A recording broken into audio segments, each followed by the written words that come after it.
Yo, what is up, guys? Welcome to today's episode of the Live, Train, Perform podcast. I'm your host, Shaun Kober.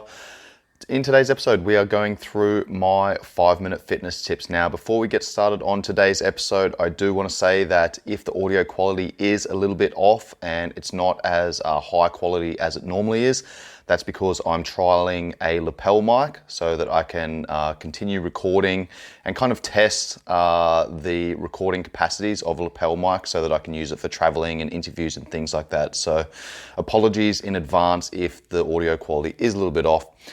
In the last 5-minute fitness tips episode, I spoke about the all or nothing mindset. And this is a place where a lot of people are in their health and fitness journey.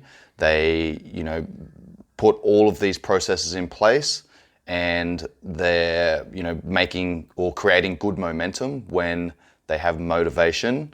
But when that motivation dies off, as it inevitably does, then people fall off the bandwagon, so to speak. So I did speak in detail about the all or nothing mindset, and rather than thinking about all or nothing, thinking about something is better than nothing. Now, in today's episode, I'm going to dive into that concept in a little bit more detail.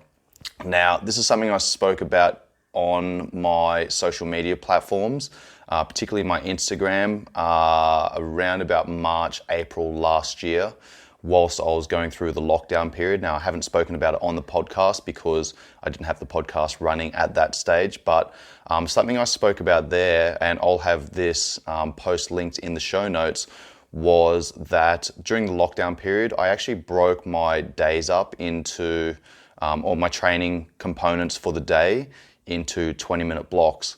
And the first 20-minute block was my mobility-based work, activation-based work, because that was something that was typically neglected whilst I was training. If I was at the gym, I'd spend an hour, hour and a half, whatever training. I'd get a little bit of mobility work in, then I'd go into my strength work, my speed work, my power work, whatever it was that I was working on. So I really prioritized that first 20-minute block of the day as my mobility-based work. Then later on in the day, I would roll into my strength-based work, and all I had was a kettlebell, some bands, some body weight exercises, and I had a set of gymnastics rings, which I've spoken about in detail before on the podcast. That was my strength-based work. And then later on in the day, I would do a 20-minute block of my conditioning work. Now, I've spoken about the different modalities and kind of running a modular training system. Now, the great thing about that system was that, one, it broke the day up, the days where I was, stuck in my house 24/7.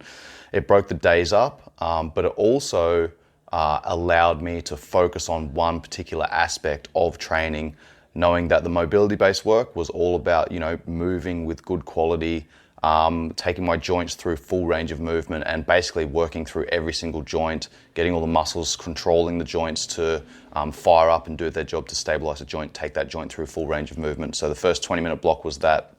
And if I felt tired that day, hadn't slept very well, hadn't eaten very well, was stressed out or whatever due to work, then that was it. That's literally all I did for that day was my mobility work, because that was my priority. So I prioritized that, and then I allocated time towards that. Now, if I felt good and I wanted to get some more movement in throughout the day, I was on top of my work, my study and everything like that, then I would go into my strength-based work. Sometimes I'd swap it around and do my conditioning. I'm like, I'm probably not going to train again today. I feel like doing conditioning today, so I'd do conditioning. But for the most part, strength was my secondary focus after the mobility. So that's when I got my strength-based work in. 20-minute session, full body, short, sharp, mind-muscle connection, focus on quality movement, engaging the muscles, flexing the muscles through the entire body.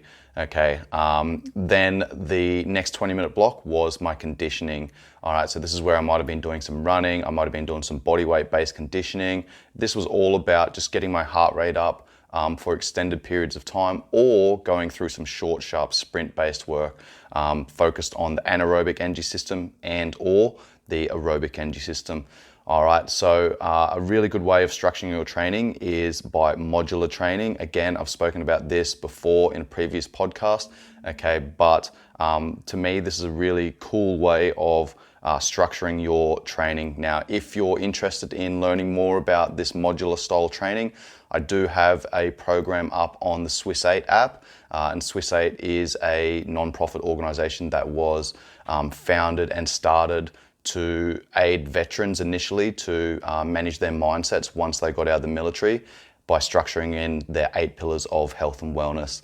And I'll have that linked in the show notes. If you guys are interested in this modular style training, follow that link, go and download the app and go on to Swiss 8. My program is PFT, or Performance Functional Training, which is the name of my business.